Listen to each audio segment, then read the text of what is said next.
ایسی چیز ہے جو ہم سب کہ it is very close to every one's heart in person.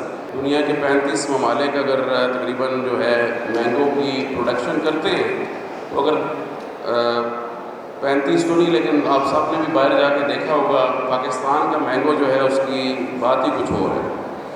تو ہم نے اسی سلسلے میں بیسیکلی بڑی پرائم لینڈ 4 ایکڑ کی مختص کی جس کے اندر ایک کانسیپٹ سٹارٹ کیا تھا. ڈاکٹر صاحب کی سجیشن تھی جب ہم نے پہلا ایونٹ کیا تھا یہاں پہ مینگو فیسٹیول کا کہ ہم ایک مینگو میوزیم بنائیں.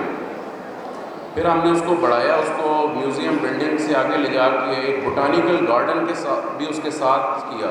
انیشیلی ہم نے کوئی تقریباً 1.5 ایکڑ جگہ مختص کی, بعد میں اس کو بڑھا کے 4 ایکڑ جگہ, اور بڑی پرائم لینڈ ہے جو آپ سب لوگ واقف ہیں رومینزا گولف کورس کی طرف جاتے ہوئے لیفٹ سائڈ پہ کارنر کے اوپر, وہاں پہ تقریباً 100+ ورائٹیز کی مینگوز کی پلانٹیشن کی جا رہی ہے.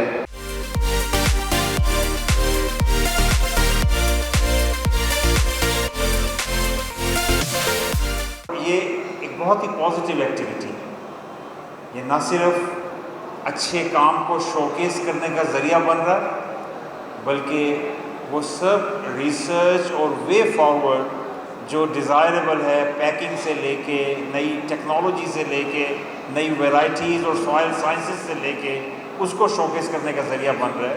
اور نہ صرف گروورز بلکہ سارے وزٹرز اس سے سیکھ رہے ہیں. ہم کئی دفعہ تمام فوکس صرف اور صرف ایکسپورٹ پہ لے جاتے ہیں. ایکسپورٹ بھی بہت زیادہ ضروری ہے. اس کو بڑھانے سے ہمارے فارمر کی انکم بڑھے گی, ہمارا جو پورا چین جو ہے اس کی بہتری آئے گی, اور ملک کے اندر قیمتی زرعِ مبادلہ ہمیں ملے گا. نیورتھلیس یہ واحد چیز نہیں ہے جس پہ ہمیں توجہ کرنے کی ضرورت ہے. ہمیں ہولسٹک پکچر پہ کام کرنے کی ضرورت ہے.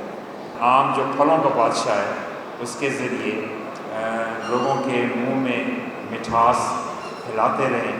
یقیناً اب اس وقت پاکستان میں جہاں ہمیں ایکسپورٹس بڑھانے کی ضرورت ہے, جہاں ہمیں اپنی تعلیم کے اوپر توجہ دینے کی دوبارہ ضرورت ہے, جہاں ہمیں انڈسٹری دینے کی اوپر توجہ دینے کی ضرورت ہے, جہاں زراعت اور آم کے اوپر توجہ دینے کی ضرورت ہے, وہاں ایک اور چیز کی بہت ضرورت ہے, اور وہ مٹھاس پھیلانے کی ہے, محبتیں پھیلانے کی ہے, نفرتوں کو کلا کما کرنے کی ہے, اپنے اندر اور اپنے معاشرے کے اندر پازیٹیوٹی دیکھنے کی ہے.